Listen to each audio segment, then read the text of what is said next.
People often say Rwandans enjoy comic, light, and unserious content. We refuse to believe that. The Voices podcast is here to help you get all the information you need if you are one of those people that are interested in informative, educative, and inspirational content. The Voices podcast is hosted by Arafat. We're here to give you all the information that you've been yearning to get in Rwanda. If you're one of those people, then welcome to the Voices podcast. Yeah, the Voices podcast.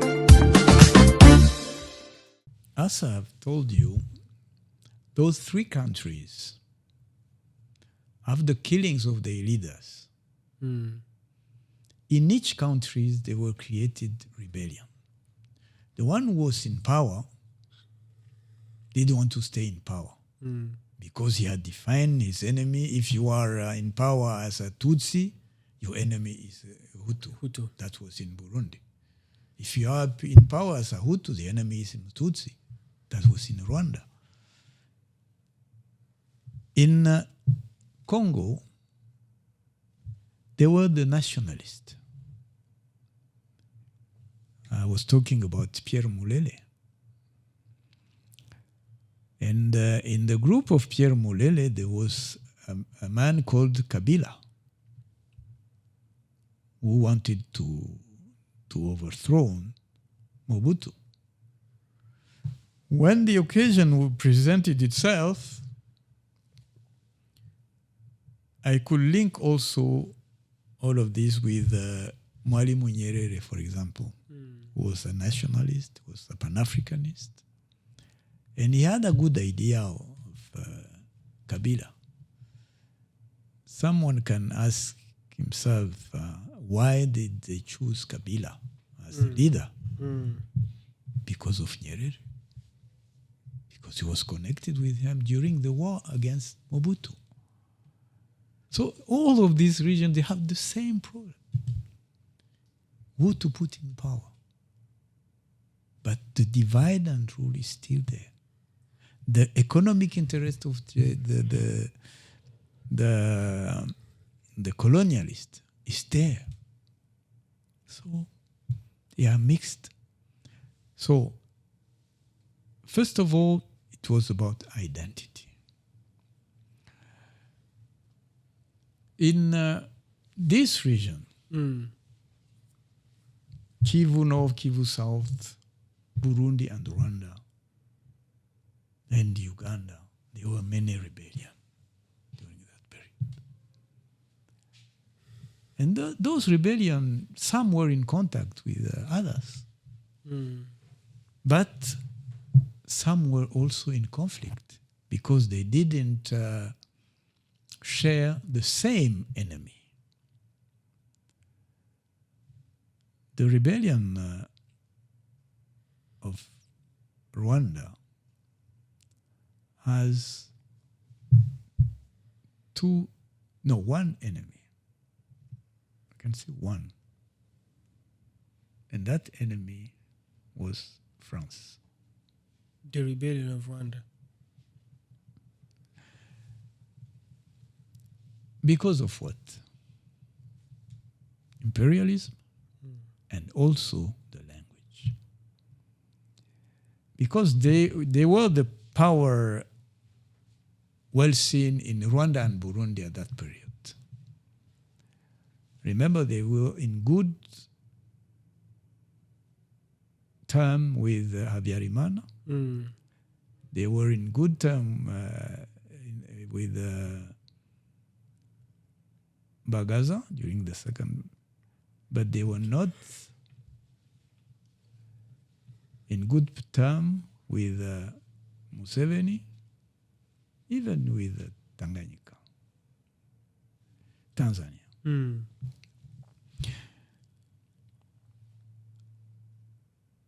When they started the rebellion, in Burundi, we were under Buyoya.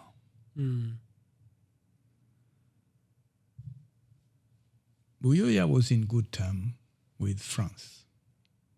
Hello, everyone. Thank you so much for tuning in once again at the Voices podcast. Today, we host one of the great historians in the Great Lakes region. But we have a question that we want to pose here. Do we know our history? Do we really know the history of the Great Lakes region? Or we are just there? Today, we decided to bring that historian to help us understand really where the entanglements comes from between Rwanda, Burundi, and DRC, and looking at the real history, like the real history of these three countries. Because the history is what can really tell us exactly what is happening today. Today we host Dr. Alphonse Rugambarara, who is a politician, a historian, and a doctor by profession. Today he joins us to talk about the history of from 1990 to date of the three countries, Burundi, DRC, and Democratic Republic of Congo. Doctor, you remember that probably last month we had a conversation on history of Burundi and Rwanda. Yes. And where the conflict between the two countries traced from. And today we agreed and decided to come and really add on the history and talk about things we didn't manage to talk about in the previous conversation. But also looking at, this time we are not starting from the ancient times of the colonialism and what, but today we are starting from 1990, looking at the liberation of Rwanda and looking at where the conflict started after that period of time. So, Doctor, what is it someone watching us right now would expect to learn from this conversation of ours today? Thank you. First of all, I want to tell all those who are looking at this conversation that I'm not a historian. You're not? I didn't study history. Okay. But history is my passion. Oh, wow. I studied it by myself. Wow. Yeah, so I don't have any diploma, but I focused to know really African history. Wow, that's and wonderful. This passion came from a long time ago when I was a child in the primary school. When we were studying history in primary school, I studied in like a Belgian school in Bujumbura. Our teachers were Belgians, and we were studying the history of Belgium, Europe. So the book we were studying in, the title was in French, Histoire de mon pays, which means the history of my country. Histoire de mon pays. Yeah. The history of my country. Yes. And the first phrase, the first sentence in the book was our ancestry, the Gauls, les Gaulois in French, nos ancêtres les Gaulois. You see, like a child, can you imagine the history of my country? Yes. Was Belgium your country? Now that's the question. So I started writing on the book the Histoire de mon pays. I wrote Histoire de votre pays, the history of your country. What? That's what you wrote on your book. 11 years old, yeah. That's fascinating. So the teacher saw it. I was afraid that you will punish you or what, but really he understood that, and he said, I understand what you are saying, but I don't have a book of Burundi history. If I could get one, just I will try to teach you about that. Okay. Thank you, Professor. Okay. So I went home. You went home. And the first thing I told my father, our professor need a book on the history of Burundi. And he looked at it, gave it to me, and I gave it to the professor. I think that's how my passion for history came from. Wow. And also I was not happy to not know my history.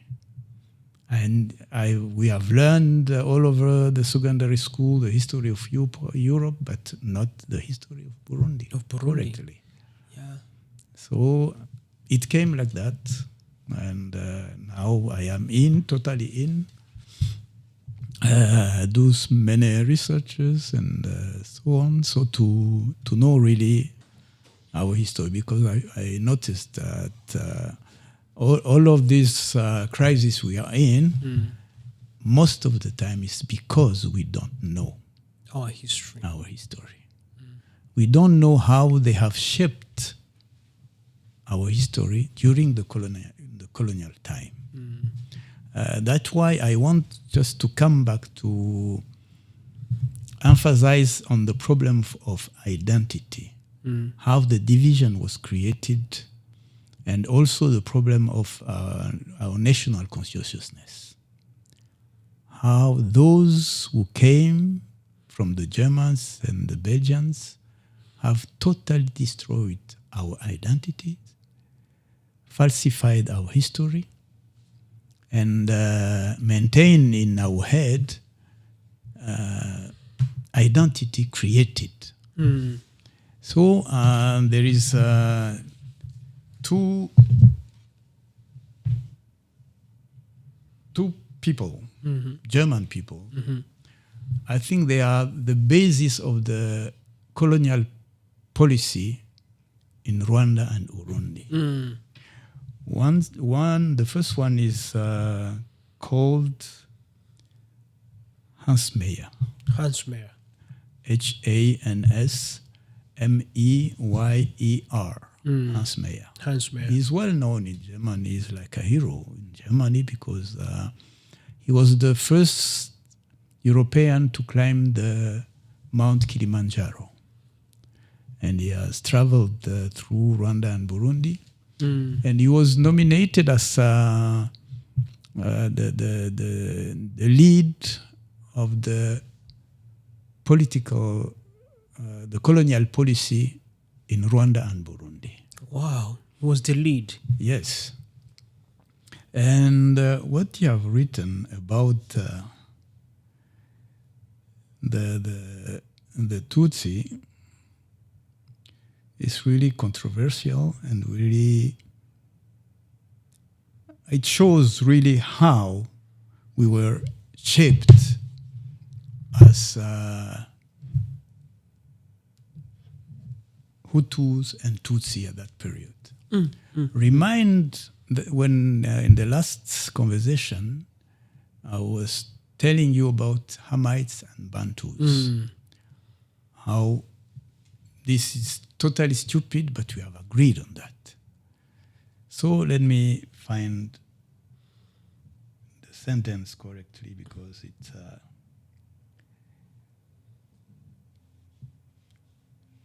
first of all, let me talk about an American author. What he said is very important for all of us. Not only for Americans, but also for Africans. He said this, John Henry Clark, to control a people, you must first control what they think about themselves and how they regard their history and culture. And when your conqueror makes you ashamed of your culture and your history, he needs no prison walls and no chains to hold you. I think it's very deep and we have to keep that in mind. When you teach your children, even at home, always tell you when someone controls your mind, you are no longer yourself. You are someone else. And it is very important for Africans, for Black Americans to understand that the root causes of what we are now. You can't talk about Africans, about Black Americans, if you don't come to the root causes of what shaped our identity now, which is not us. So, I think I should see it on another. Yes. Hans Meyer wrote this, and very few people know this, but because very few people have read the book written by Hans Meyer about this region. The title of the book is Die Burundi. It is in German. It is in German. But it has been translated in French. I don't know that it has been translated in English, but I translated that just a part of 3.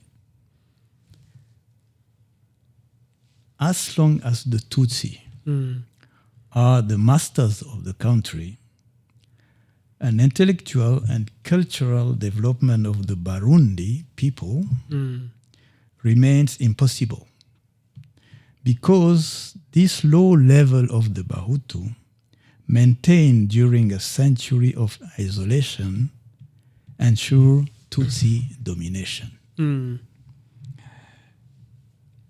I can say that is not really true, because I told you about the resistance of Burundi and the Banyarwanda against that colonization.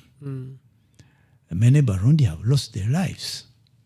How could he say that those are Tutsi or those are Hutus? They were Burundi fighting the Arabs first and fighting the Germans.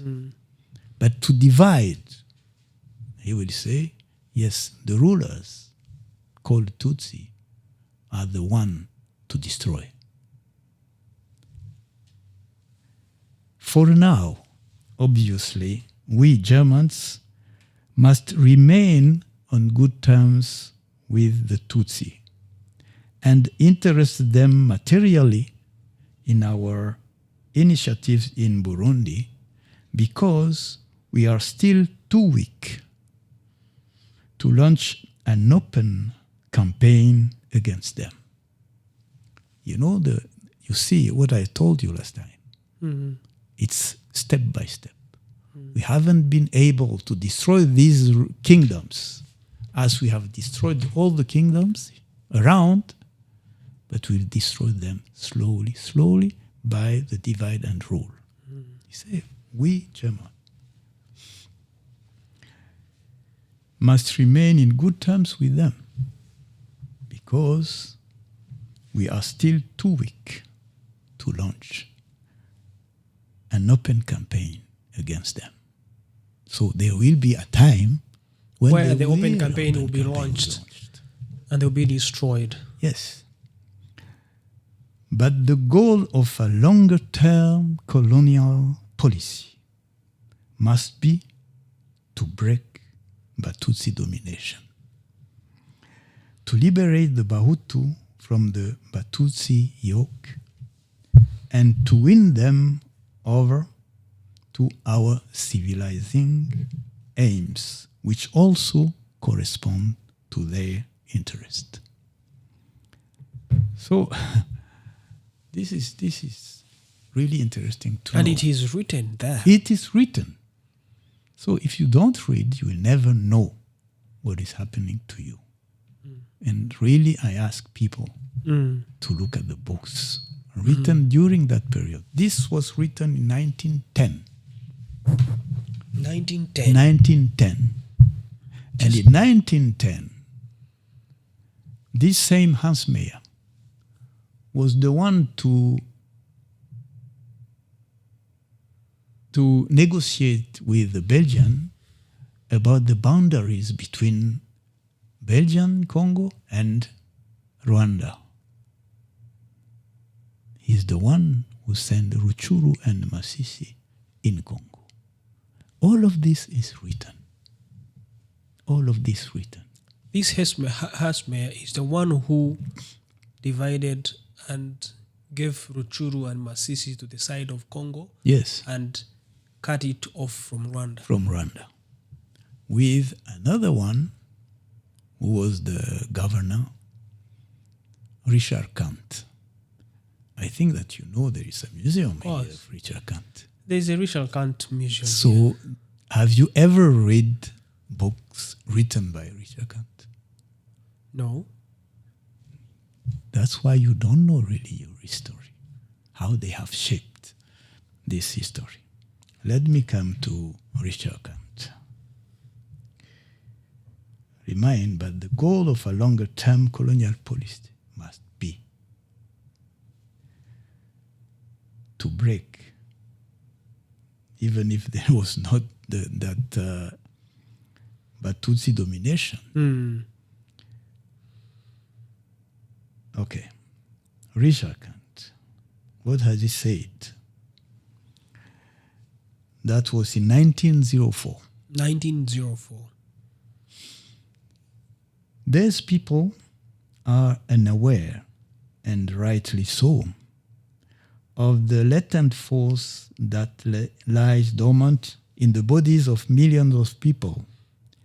And as they are devoid of any national consciousness, even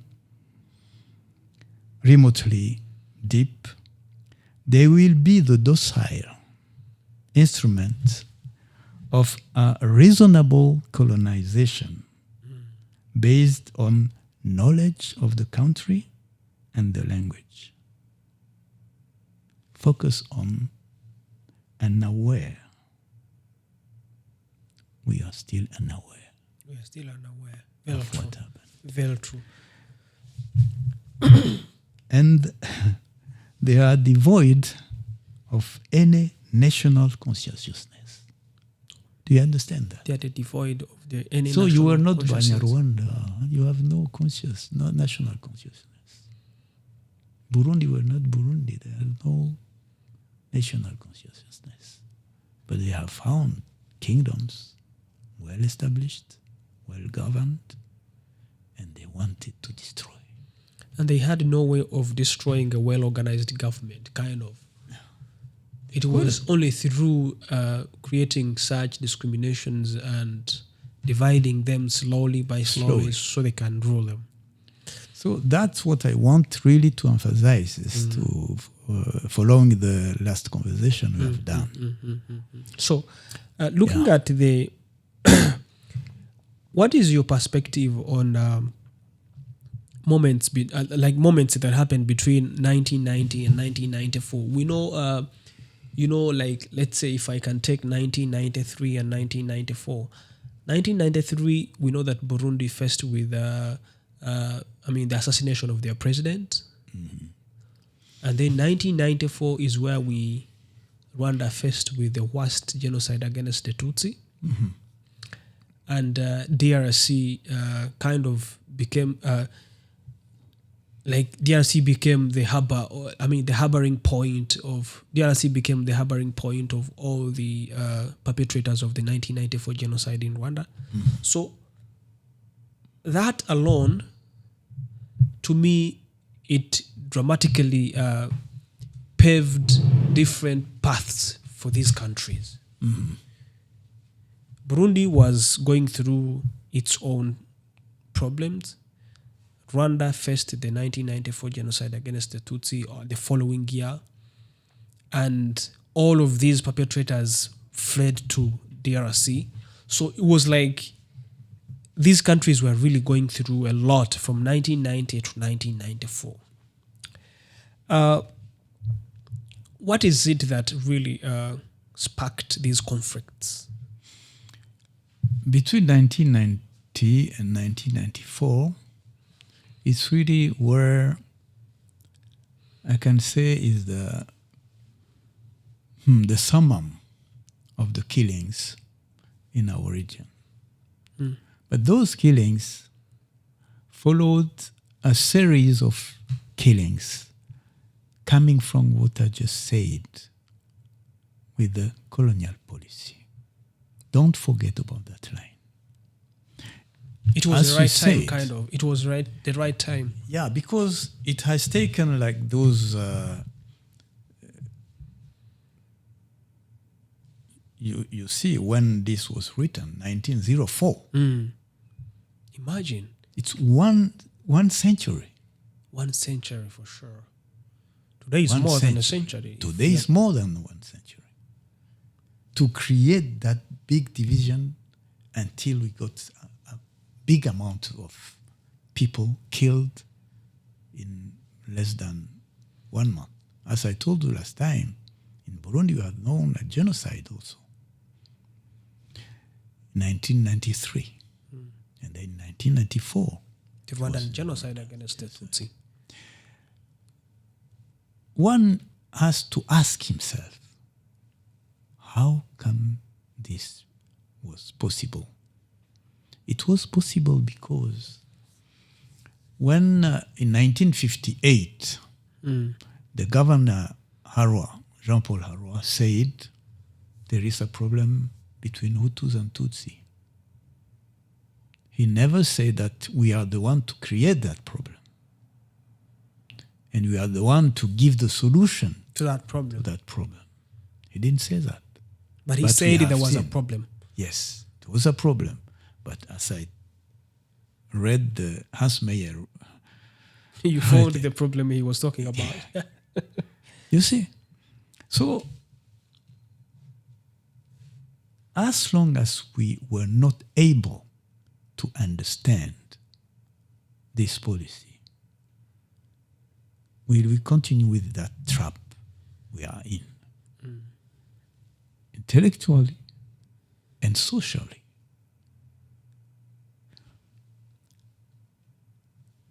The problem was very, I can say, it was not so big at that moment. But when they have created it and helped to put in power and to chase the king of Rwanda, then really blood started.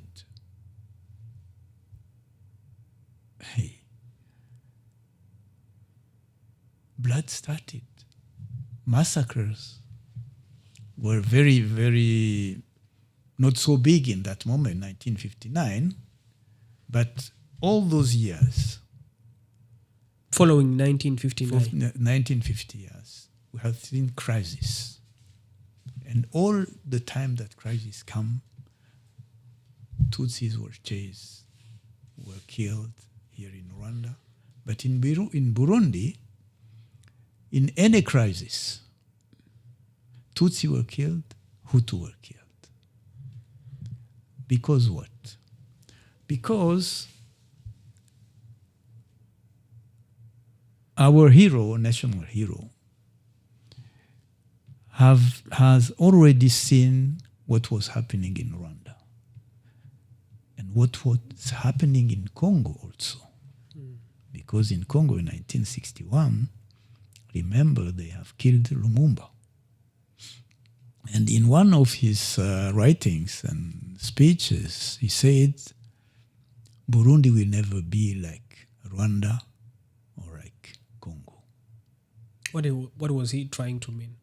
He was trying to mean that we will remain Burundian. And he gained the election for independence as Lumumba. But he was killed 3 weeks after he won. After he won the election. After he won the elections. So the party which won the election in Burundi,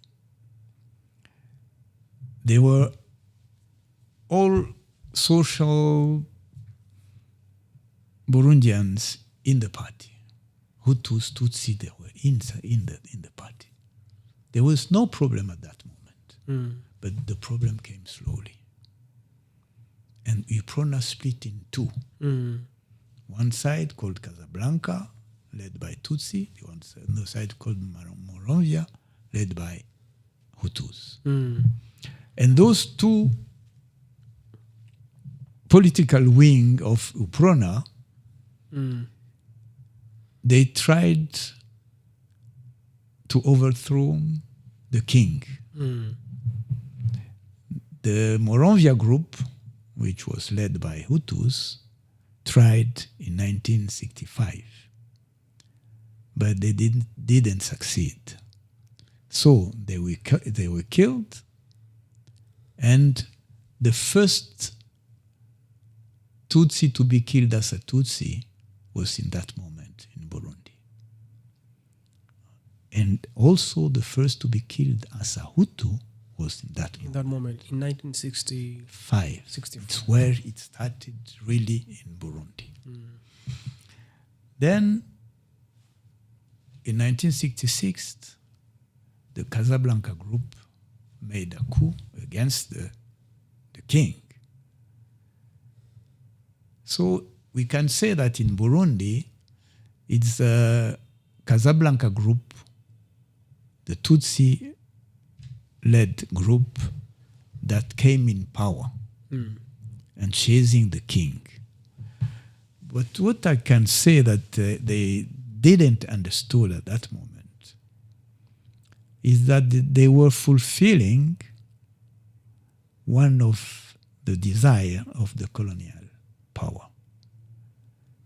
The symbol of the nation was at that moment the king, like it was in Rwanda, like it was in all those kingdoms in our region. And it was very, very difficult to bring back the spirit of Murundi identity. So the problem deepened all those years. In 1965, there was a crisis in Burundi. I can come back to Rwanda also because in 1963, there was also a crisis here. Because those who have been refugees in Congo and Burundi, they tried to come back.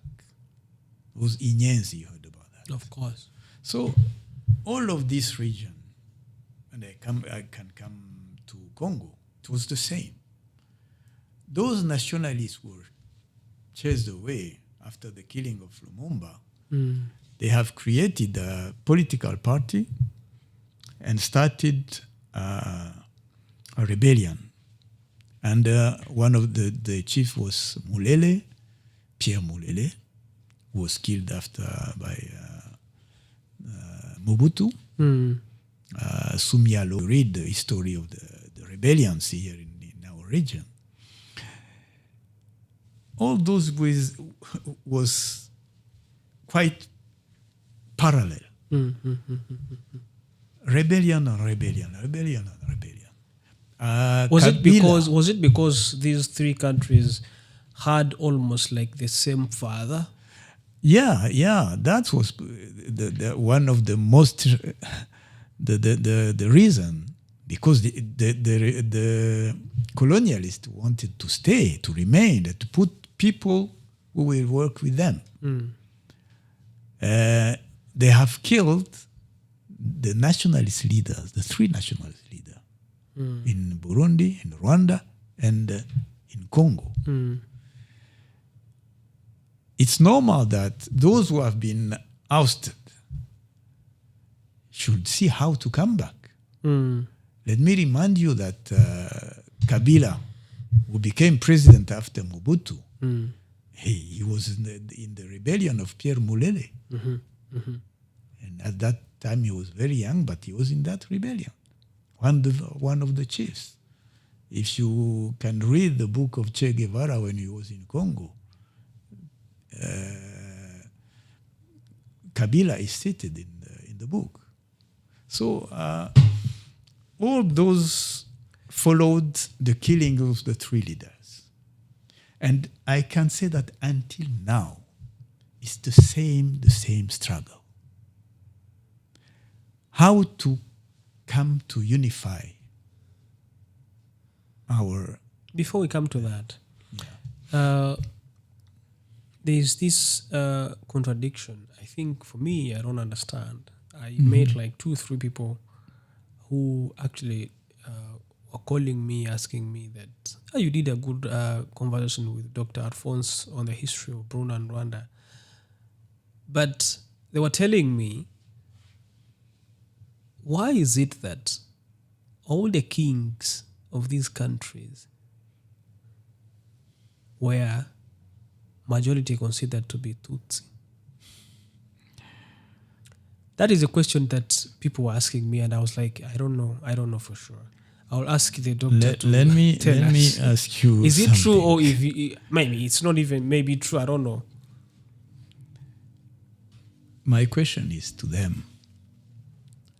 How do you define a Tutsi? Who is Tutsi? Who is Hutu? A good one. That is actually the one thing I asked. I was like, did you listen to what doctor said in the previous conversation? I was like, you didn't listen to it, because he said this is an image. These are tribes that were given to us, but you were Rwandan and you were Burundian. Sure. That wasn't there. So regardless of who is the king, was considered to be a Burundian. If he's a Rwandan, was considered to be a Rwandan king. That's it. Where do you get it? Ask yourself. That's really why I wanted to clear the air, so that... Yeah, because when they came, even before they came, because this hypothesis of Hamites and Bantus, it was written by explorers from 1865. The first one to write. Imagine 1865. Yes, it's where they create that identity. Imagine. That's because they have said, okay, they can't be black people, African, who have been able to organize those kingdoms like that. It's impossible. So when you ask who is a Tutsi, who is a Hutu, I will ask you, do you mean Hamites and Bantu? Tell me. If they mean that, there will be among the stupid you are ones. alienated. The ones you say we were just made stupid, but that's not true. Yes, that's it. Because before the colonization, Hutus and Tutsi are identities, economic and social identity only. They didn't give you to rules in this area because you are a Tutsi or a Hutu. No. Because of the economic identity. First of all, the economic identity too. First of all, your origin. Your origin means your umuryango. I said that, and I will continue to say that. For example, which clan are you coming from? Let's talk about Rwanda. The kings came from a certain family, ubwoko ngomoko, called Abanyiginya. In Rwanda. In Rwanda. That was well known. Why do you call them Tutsi? Why do you call them Tutsi? Do they represent all the Tutsis family in the kingdom? Do you know why? Each family had its role in the government of Rwanda at that period. They were, for example, only 4 or 5 families who were able to give the queen.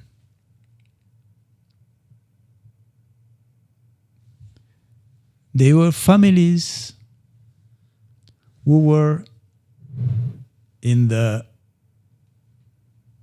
what I can call, when you are talking about Abiru, it's like a legislative power. Because they were the one who were authorized to say the next king will be this one. They were the state, kind of. Yeah, it's kind of National Assembly or Senate or all those. They kept the secrets of the kingdom.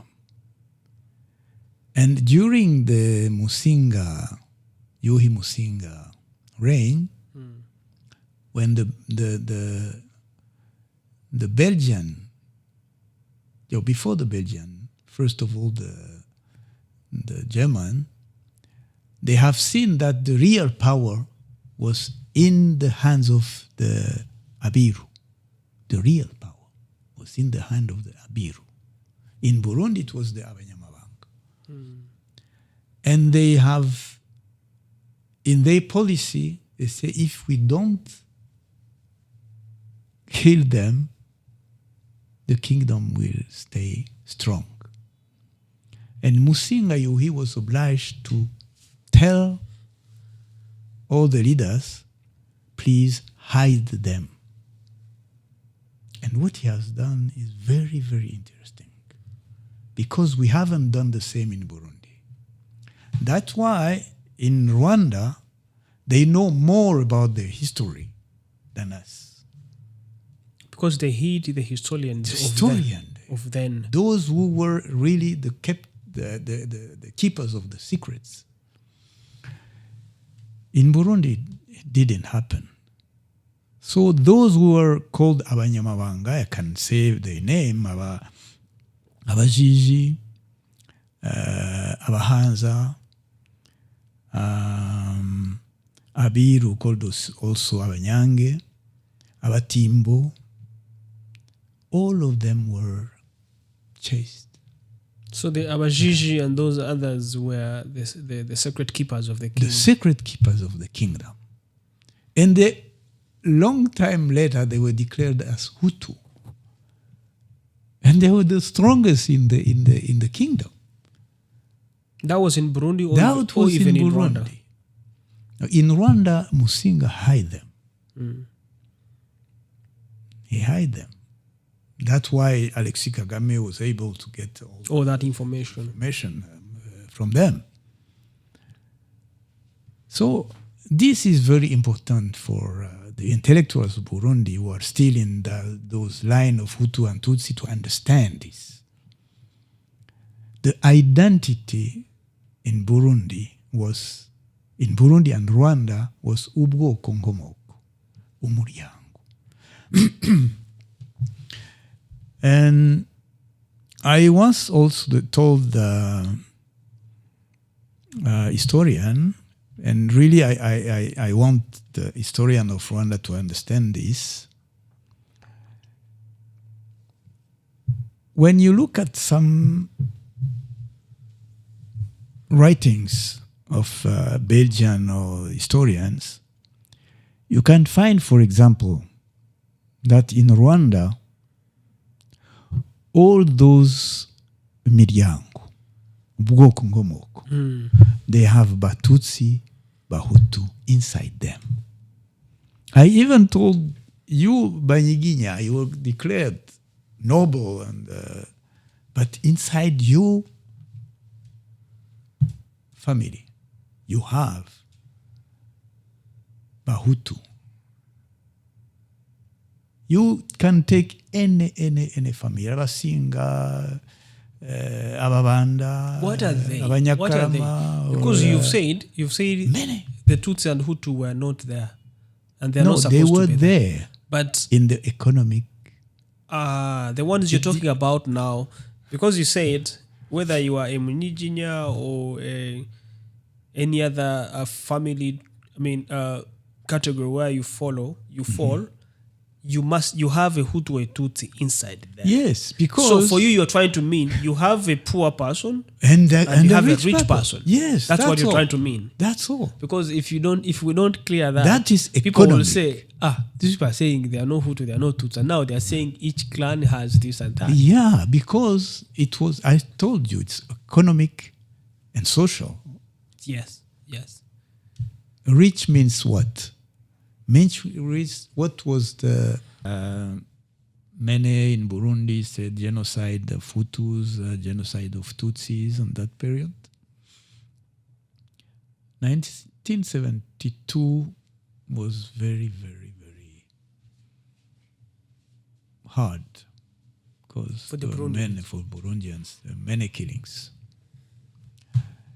And really, the Second Republic didn't address correctly that crisis. The crisis and the economic development push. The identity crisis. And in that period, a party which was ethnic was created here in Rwanda. It was the Palipehutu. Remember that in 1959, it was the Parmehutu. They wanted to do the same, and it was the same line with the Palipehutu for Burundi. And one of the political advisor of the Palipehutu was, first of all, Habyarimana. Then it was a Belgian called Philip Rengens. I don't know if you know him. I've seen many on the social media talking about Rwanda, Rengens. And during a meeting here in Kigali of France Afrique, some leaders of Palipehutu launched their document during the meeting. And Bagaza was very furious. And he told Habyarimana, if you don't want a war between us, please don't allow this again. And Habyarimana was obliged to tell the leader of the Palipehutu to leave Rwanda, and they went to Tanzania. It's where they developed in the refugee camps there in Tanzania. And it was during the Second Republic, Jean-Baptiste Bagaza. He failed really to address politically that problem. And the Palipehutu worked, undermined the policy of Jean-Baptiste Bagaza during that period. Economically, we were up, really, no problem. All the roads we are seeing in Burundi were built during the Bagaza period. Economically, we were good. But the other problem, most of our analyses, they don't focus on that, is that he started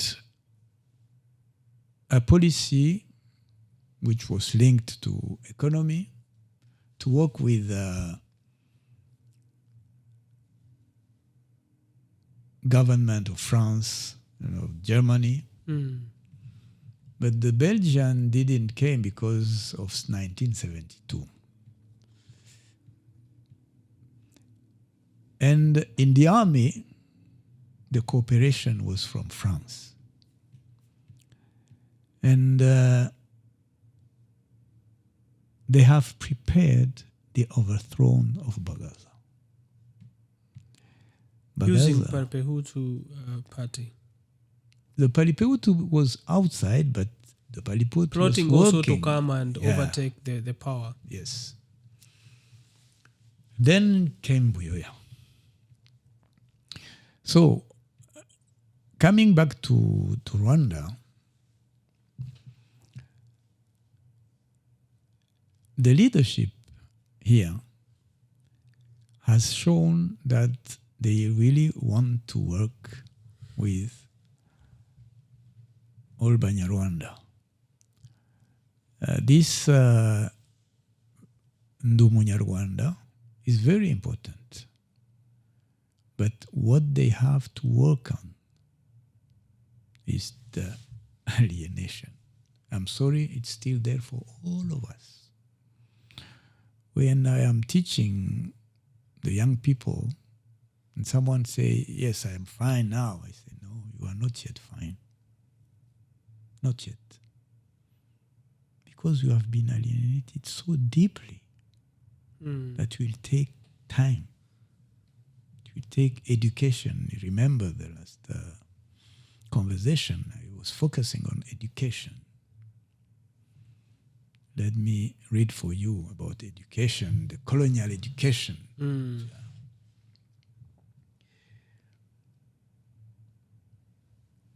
The first, the problem is not that you weren't educated. The problem is that you were educated just enough to believe what you were taught, but not enough to question what you were taught. It's where we were. Our education system is a colonial system, still now. Be told, don't ask. Yeah. Just get what they've given you. Take it. Yeah, it's so you were educated enough not to be able to ask what you were educated or what you were taught. Yes. So that reminds you my reaction when I was 11 years old. Say, this is not my history. So how now can you say, yes, this history of Hans Meyer is not my history? It is our history. It is our history. Where is our history? You know, all of those intellectuals knows that the history has been falsified. So where is the real history? Why don't we look for it? Do we have it written somewhere? I know. I know. Because most of those who have learned with in this colonial system, as I was taught when I was in primary school, secondary school, we know more the history of France, the history of Belgium, but than your own history. You don't know. If you as Munyiginya, because of the Biru, you can't retrace your origin to like 10 or 12 elders. How many Rwandan and Burundian can do the same? Very few. So if you don't know your lineage, someone will come and tell you, you know, you are this and this. You know, you come from Ethiopia. Oh, you know, you come from I don't know where. And you will agree. But when I ask you, please tell me, how many elders can you cite in your bloodline? If you are very happy, you can reach 6. Oh. So we have to know that. The second thing in the education, it was by the governor Jangers in 1940 in Astrida, where they were teaching those Burundian and Rwandese who have been chosen to help. He said, remain humble. The graduation diploma you will be awarded is not proof of your competence. It only proves that you are on the path to becoming competent assistants.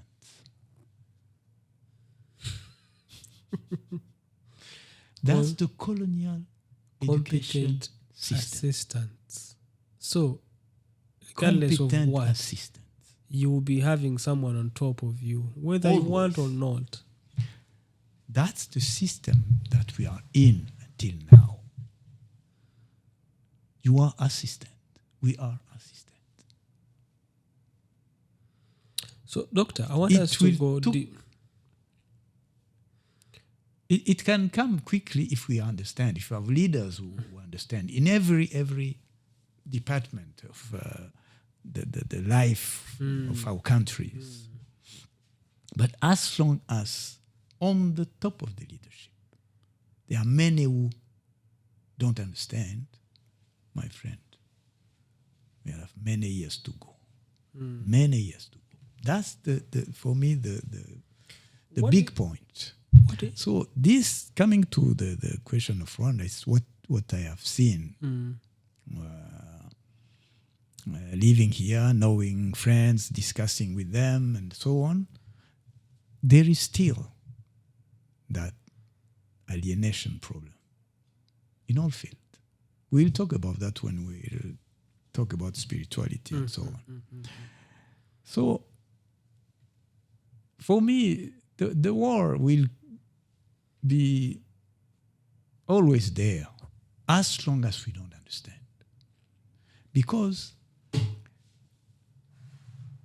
when you are in a war, the first thing you have to know is to define your enemy.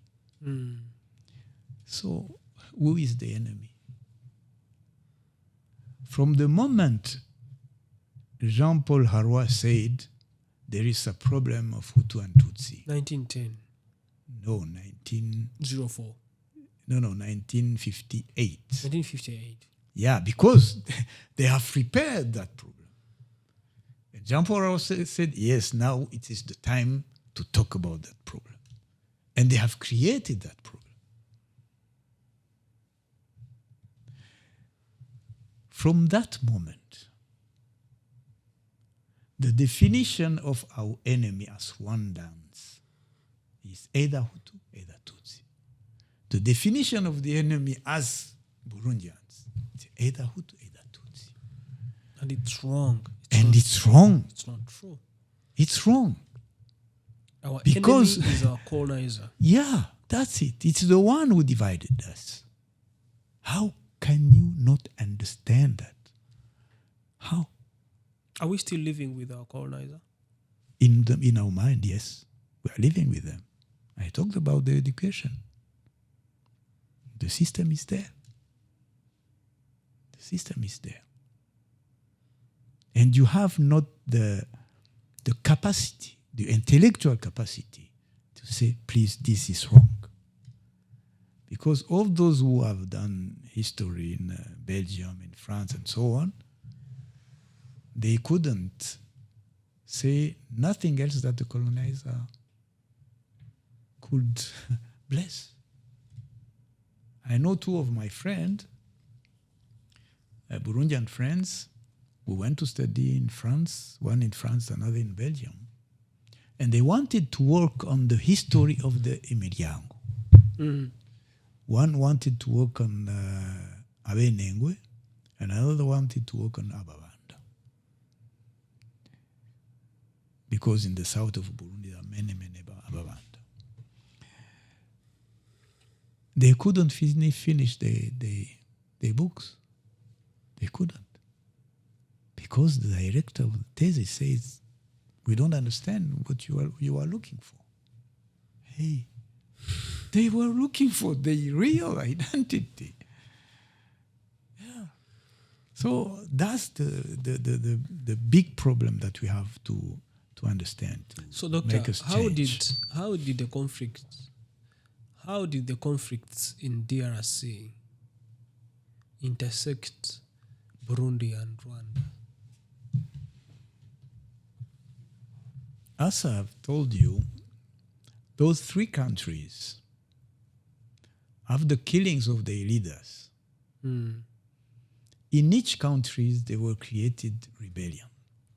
The one who was in power didn't want to stay in power because he had defined his enemy. If you are in power as a Tutsi, your enemy is Hutu. That was in Burundi.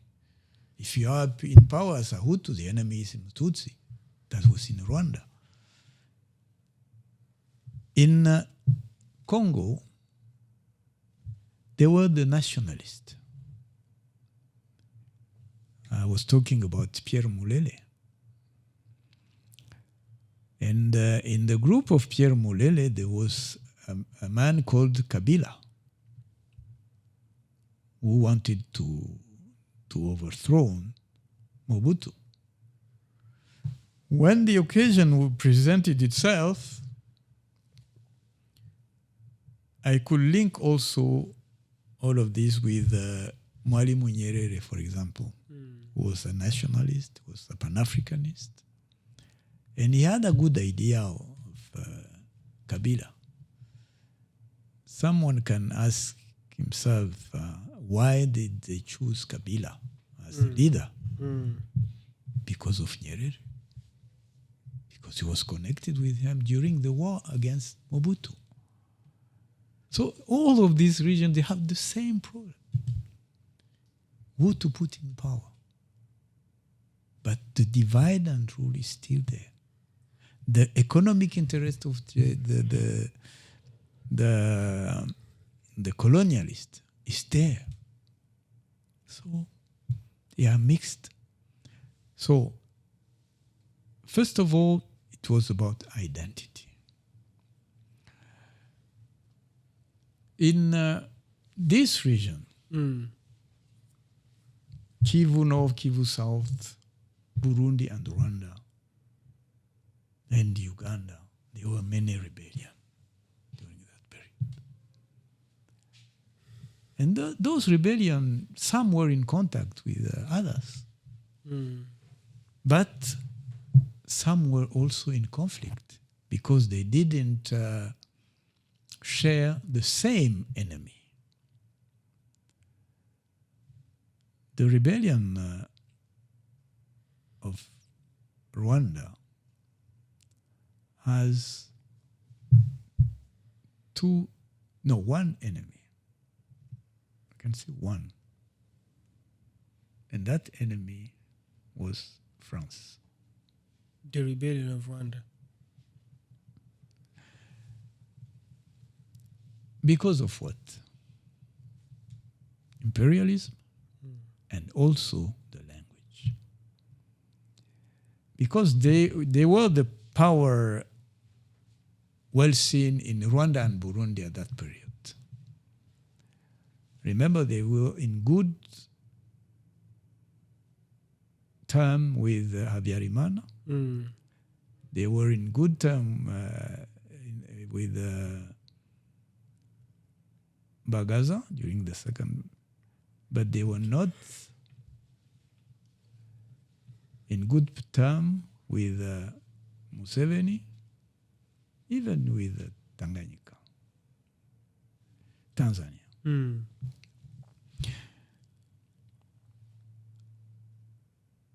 When they started the rebellion, in Burundi, we were under Buyoya.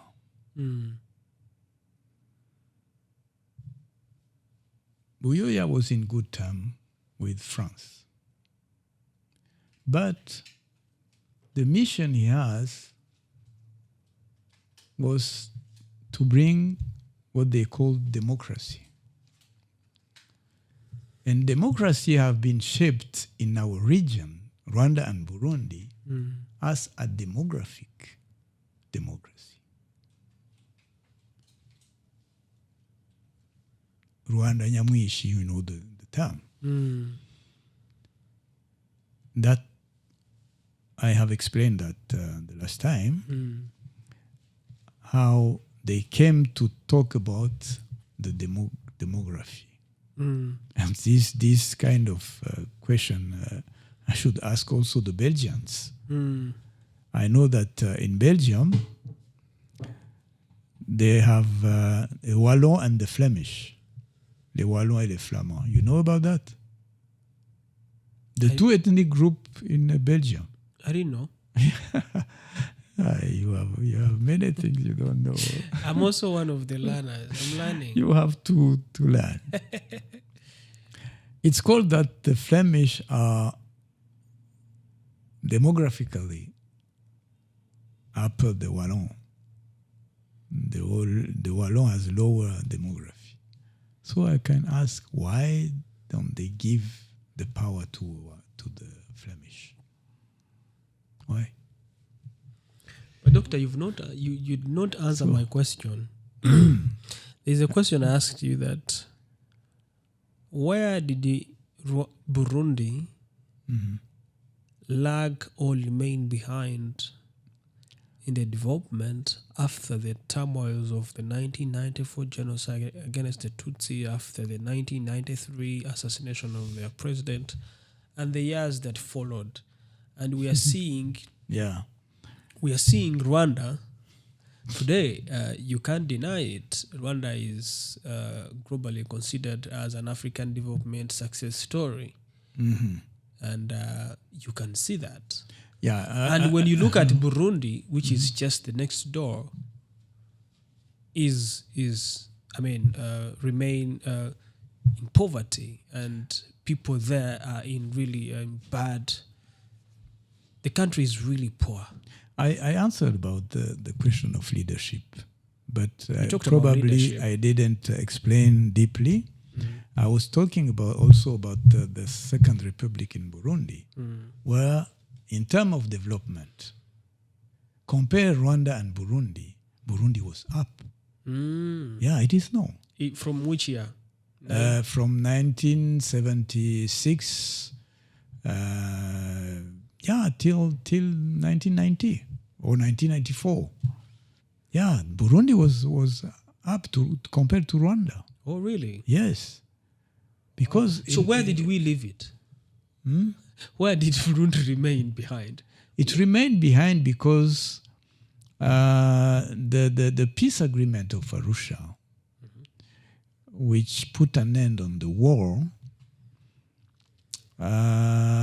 we had a period of transition. Then the CNDD came in power. Instead of following the program of Arusha, which was focusing also on the development, they came back to the ethnicity. Once again, because of the problem of the region. And the problem of the region was Congo. I can remind the analyst or the politician here in Burundi and Rwanda that during Nkurunziza Pierre, there were good relations between Rwanda and Burundi. I remember Nkurunziza visiting Kigali, Paul Kagame visiting Burundi. There were no problem. They even play football together and so on. What has changed? The question of Congo. With the rebellion of M23, the first time was 2011, 2012, 2013. At that moment, the Tanzanian president went in France, invited by François Hollande. And they gave him a mission to stop the M23 when they have taken Goma. And wasn't that Kikwete? Yes. And in that period, Nkurunziza was a kind of in some difficulties and problems.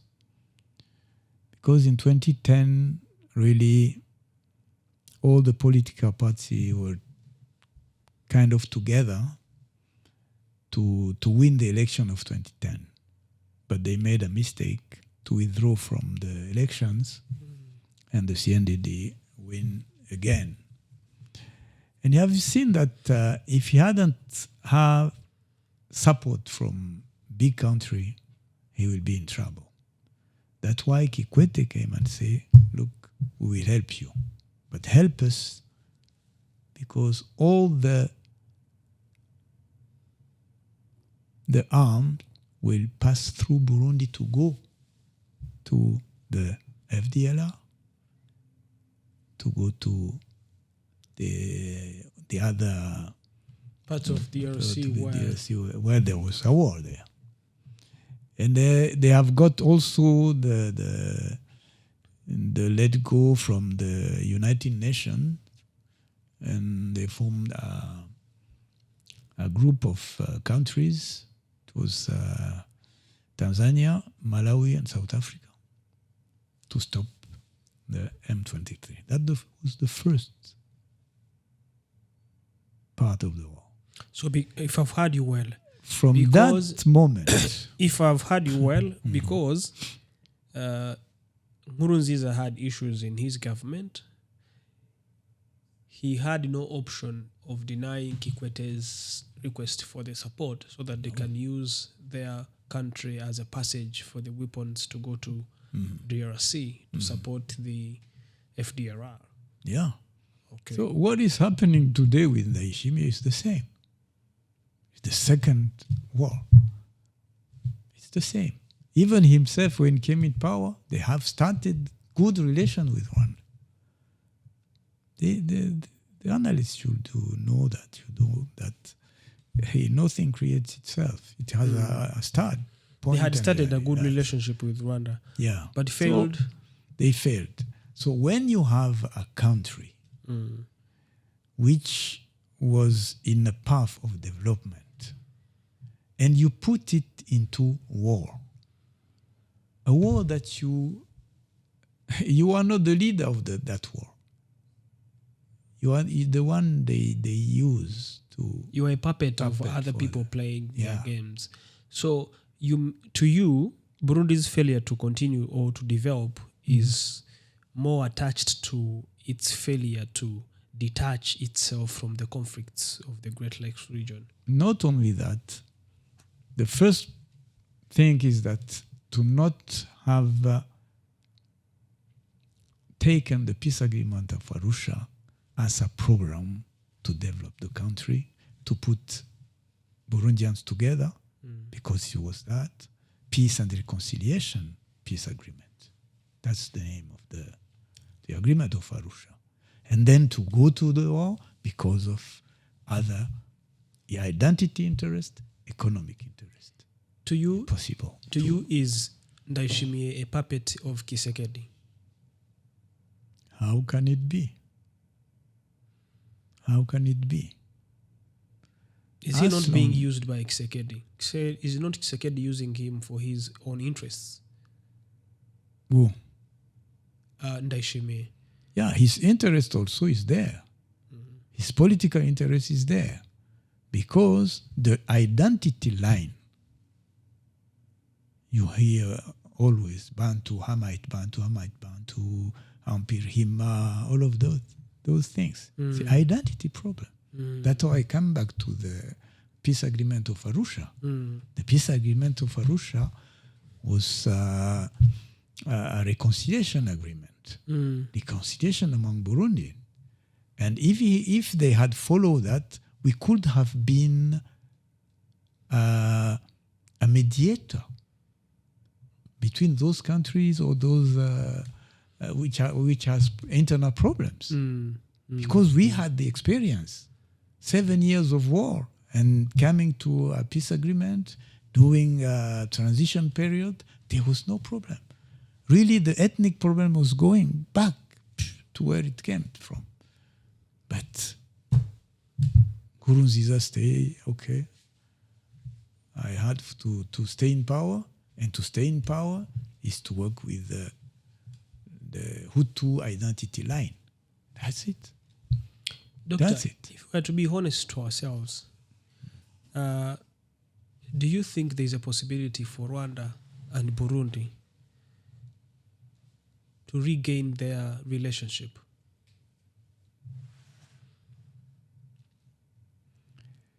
It's possible, but it's not easy. because the enemy of unity are still there. Who is the enemy of our unity? All what I have said is there. In the region? In the region. Who is it in the region? Inside your country, you have people who are still on the so-called ethnic identities. If they are in politics, you will not get a good policy. No, impossible. In Burundi, the same. Either in the government or in the opposition, it's the same. So it's hard. In Congo also. Come back to the struggle of independence. The struggle of independence have shown that the only way to get independence is to be together. National unity. The name national was in those nationalist parties. And they have been destroyed by the colonizers and their puppets. So as long as we have puppets, calling them Hutus and Tutsis, or calling themselves like that, no peace. No peace in our region. Wow. That's for me the real problem. But Doctor, do you see Burundi, you talked about leadership, that it's what Rwanda does better than these others. And my question is, do you anticipate Burundi to get the leader that you would wish to have for your country? Or do you think, do you see it possible? Is it possible even for Burundi to get a good leader very soon? If I was not thinking that it's possible, I wouldn't do what I am doing. Okay. Teaching young people, preparing the take? Next leadership. I don't mind on the time. No, I don't mind. It can come very easily or it can take time. It's about conscientiousness. That's it. And also about the political situation in Burundi. Where people can understand that they are in the wrong way, a way without any issues, any development. Few people will take always the people of Burundi as hostage. Yeah. So they will take them really as they can use them as they want. If they want you to tell you, go and kill that guy, you will go. Why? And you have no job, you have nothing to do, and so on. The schools are bad, everything is bad. Sometimes some people will understand. Doctor, as we conclude our conversation today, what message would you give to young people of Rwanda, Burundi, and DRC that perhaps can help change the history that we are still trapped in today?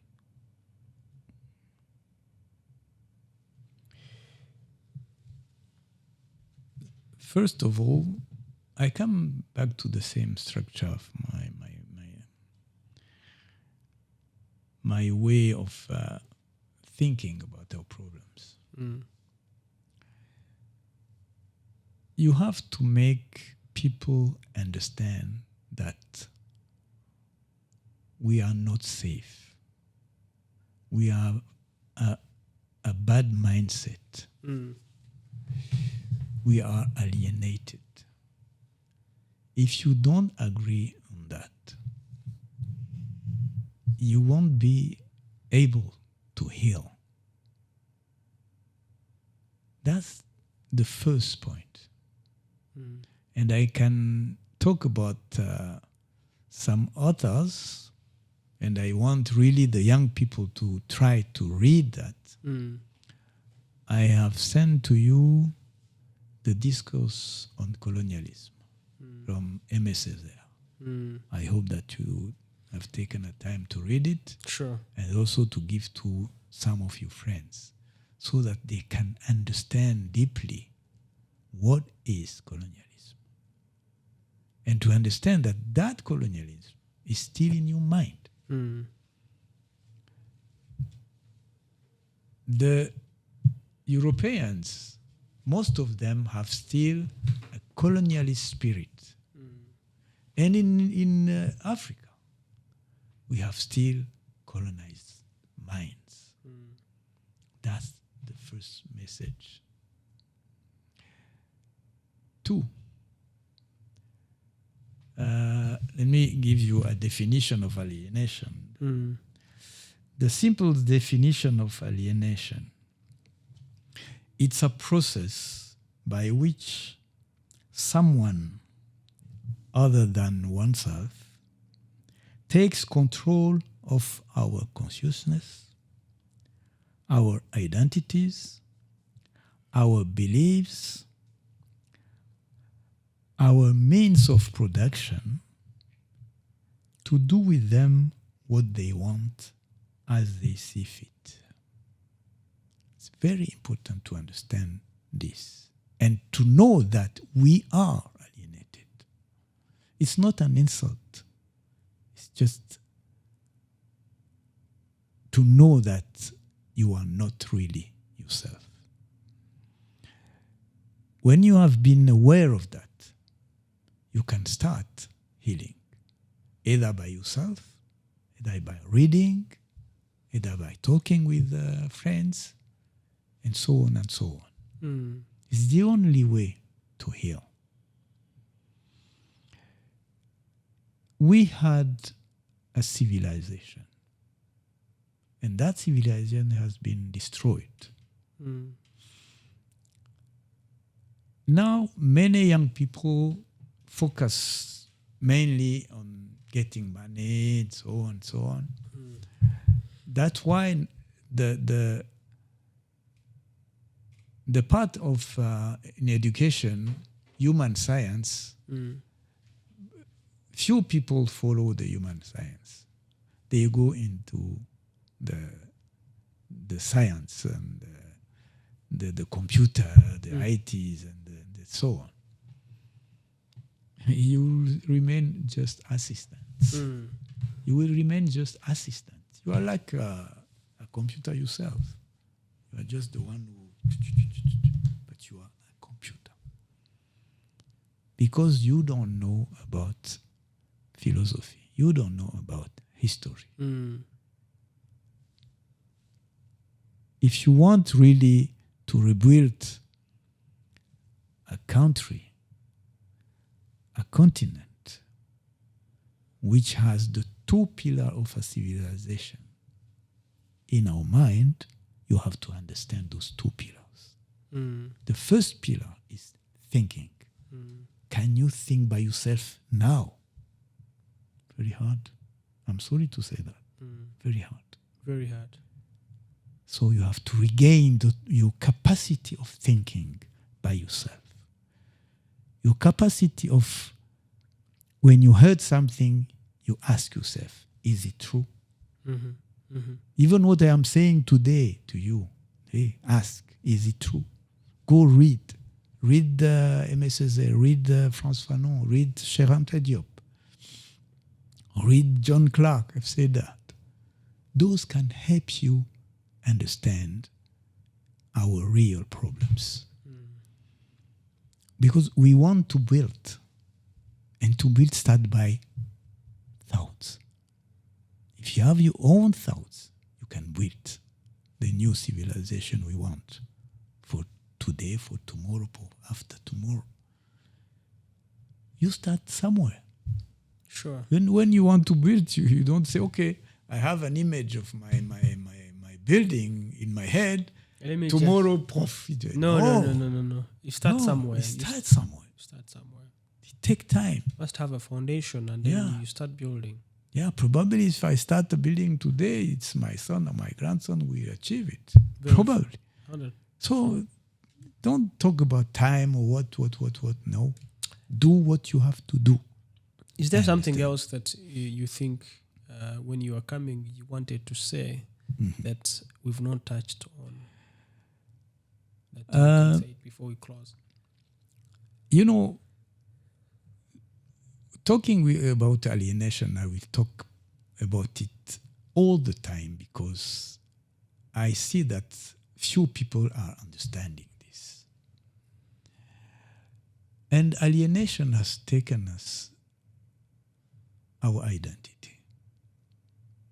I have shown you how. The alienation has taken our culture. The culture is no longer ours. We are going into folkloric things and so on, and we don't know the meaning of that culture. And the culture is also the language. You see, we are talking together in French, in English, but we are not aware really about our language. And we don't ask.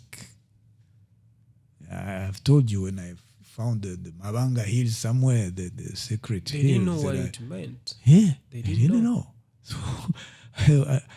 So the language is really the basis of our culture, of our identity. That's one. 3, the economic alienation. This is to read Karl Marx with this book, a big book called The Capital. We use now money, but we are not the master of the money. Someone there is the master of the money we are using. This alienation is very important to understand. We are still a colonial economic system. Why? Because we produce for them. We don't produce for ourselves. The tea, the coffee, all of those we produce for them. And when they produce rice or what, when they sell it to us, we pay a lot. We pay a lot. So somehow, when really you want to change your mind, think about those 3 alienation. You can't resolve one And leave the other. No. You have to understand those 3 and to say, I have to do something on that. Wow. The spiritual alienation, we will talk about that in the next episode. Thank you very much. To our viewers, we appreciate your time. Thank you so much. And we see your comments. We see whatever you talk about, our conversations. We love it. We ask you to go and watch this podcast as well, and watch and understand and learn your history and know where Burundi comes from, where Rwanda comes from, and where DRC comes from. I can't repeat all what he has said. It's you only to go and watch and understand it. Bye for now. See you next time.